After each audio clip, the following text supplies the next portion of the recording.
Assalamualaikum warahmatullahi wabarakatuh. Perkenalkan, nama saya Saiful Bakri dari kelas manajemen UMK, manajemen koperasi dan UMKM 2018F. Saya akan NPM 718212472. Saya akan menjelaskan apa yang saya pahami tentang pengukuran kinerja dan pengawasan koperasi. Pertama-tama saya akan menjelaskan tentang apa itu kinerja. Kinerja adalah sebuah kata dalam bahasa Indonesia dari kata dasar kerja yang menerjemahkan kata dari bahasa asing prestasi, bisa pula berarti hasil kerja. Kinerja dalam organisasi merupakan jawaban dari berhasil atau tidaknya tujuan organisasi yang telah ditetapkan. Jadi pengukuran kinerja merupakan suatu alat manajemen yang digunakan untuk meningkatkan kualitas pengambilan keputusan dan akuntabilitas.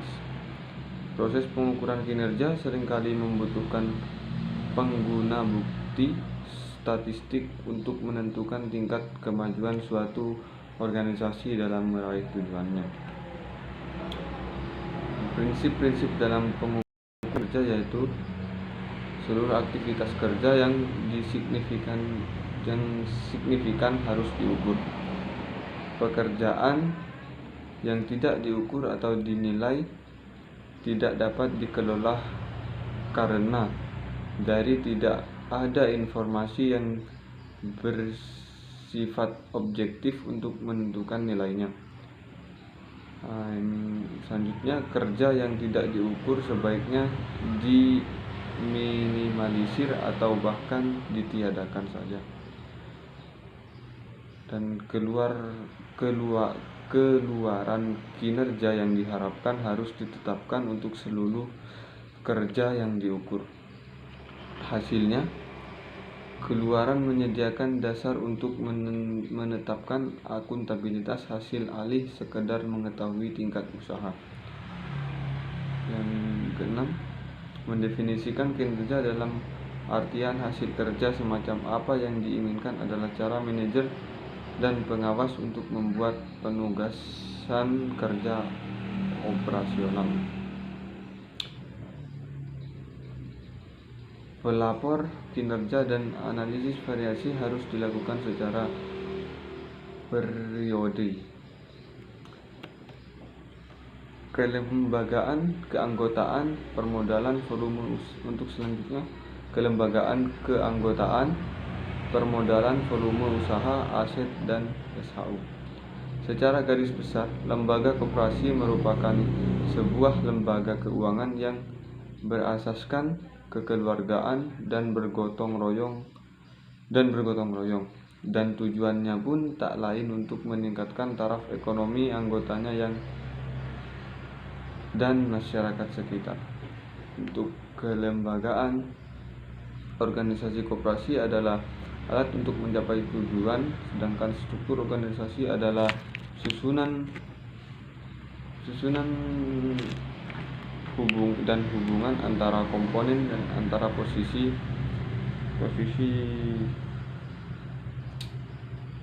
orang yang mengelola koperasi.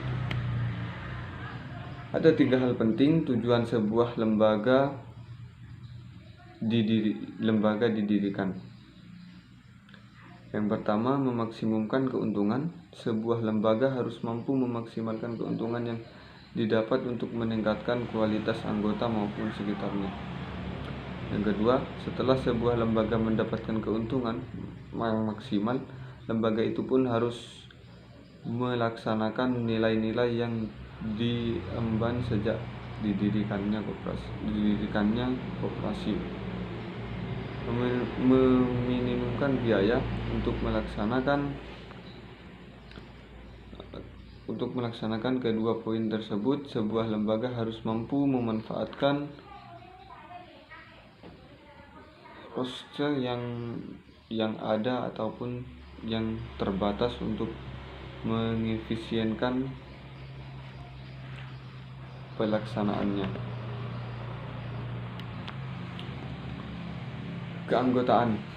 Keanggotaan koperasi merupakan pemilik dan juga pengguna jasa koperasi.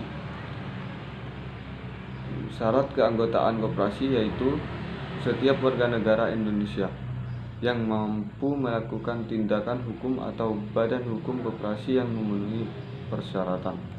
Yang kedua, penerima landasan dan asas koperasi. Yang ketiga, bersedia melakukan kewajiban-kewajiban dan hak-haknya sebagai anggota.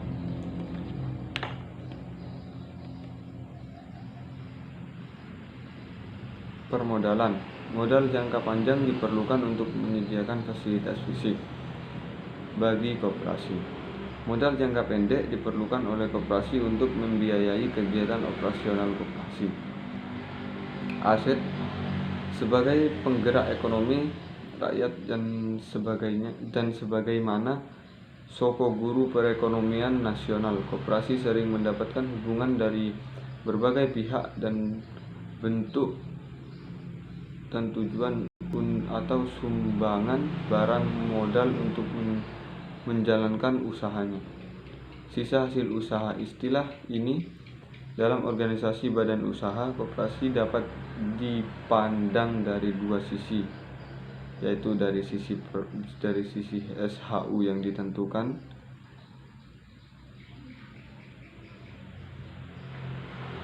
dari menghitungnya, yaitu seperti disebut di dalam pasal 45 ayat 1 Undang-Undang Perkoperasian. Bentuk kontribusi anggota terhadap kebutuhan pembiayaan koperasi terdiri dari partisipasi bruto, yang kedua partisipasi neto. Mungkin hanya itu saja yang bisa saya jelaskan. Untuk kurang lebihnya mohon maaf. Assalamualaikum warahmatullahi wabarakatuh.